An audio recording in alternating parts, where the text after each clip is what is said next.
reality will bring you to remember me. A glorious evening, ladies, gentlemen, and jellyfish.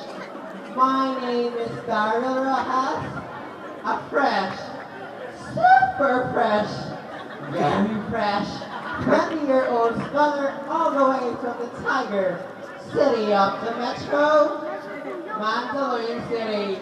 But since this is a beauty pageant, please do allow me to stand by the name ang nag-iisang Venus ni Robin Hood na nagmula pa sa GMA 7. Sabay-sabay po natin palakpakan ng hiyuan, Binibining Andrea Torres. Binibining Andrea Torres na mag-iiwan ng katagang kapag nakakita ka ng ahas na puti, lapitan mo, hawakan mo, himas-himasin mo, swerte yan. Pag nakakita ka ng ahas na itim, kay, layuan mo, malas yan.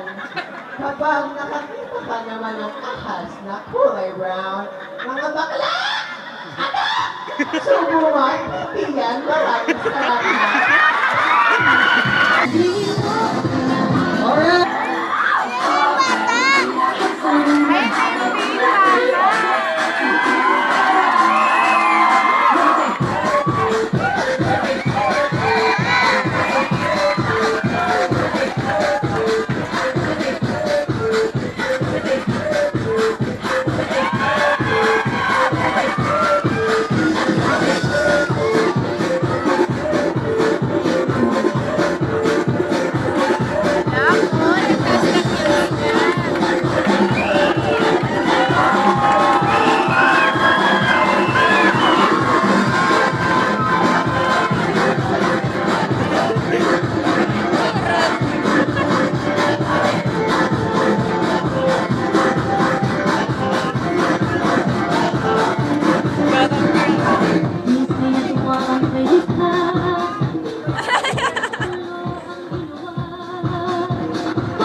Okay, that's all the opinion for our candidate number 7, Catherine Bernardo. Calling on our candidate number 8, Vin Baya.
not be perfectly sexy, but I am proud and happy simply because I am perfectly me. Because the physical attributes of a person in time will change, but the goodness and the greatness of the heart will last and remain forever. Good evening, ladies and gentlemen. Standing in front of you is Miss Perdi Pearl Pabula, a fresh, virgin, and innocent 17-year-old stunner who hails from the Hamata Festival of the Philippines, Taytay Rizal. At ngayong gabi, hayaan niyo po akong hiramin ang pagkatao at ang pagkababae ng babaeng nagpatibok sa tikang puso ni Mr. Sian Lim. Opo, ako nga po si Miss Kim Chu. Kim Chu na nag-iiwan at nagsasabi ng kasabihang para sa mga kalalakihan. Sa mga kalalakihan dyan, kaysa mang babae kayo, mamakla na lang kayo. Kasi pag ng babae kayo, manliligaw kayo, gagastos lang kayo. Siyempre, pag naging kayo, magpapakasal kayo, gagastos na naman kayo. At pag naging mag-asawa kayo, magkakaanak kayo, doble-doble ang gastos. Eh kung sa amin na lang kayo, sa akin na lang kayo, hihiga ka lang, uunat ang iyong mga paa, titirik ang iyong mga mata, pagbilat mo, may 2.5 ka pa. Thank